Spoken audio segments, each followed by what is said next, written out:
Echipajele de urgență ale Serviciului de Ambulanță Dej au fost mobilizate la un accident feroviar cu victime multiple. La fața locului am găsit 9 victime, din care 5 au fost în stare stabilă, conștiente, de cod galben și care au fost redirecționate către Spitalul Municipal Dej și 3 în stare gravă, de cod roșu, care la indicația medicului de pe elicopter care a sunat, a fost și elicopterul mobilizat la fața locului, au fost direcționate către Cluj. O fetiță de 10 ani în comă profundă, dispneică, cu un traumatism cranian pe care am preluat-o eu, am intubat-o, am stabilizat-o.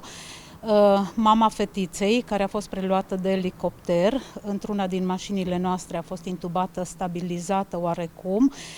S-a decis ca elicopterul să preia copilul, nouă ne revenea mama fetiței. Pacienta era cu un traumatism cu un Glasgow de 3 puncte, intubată și cu un traumatism toracic sever.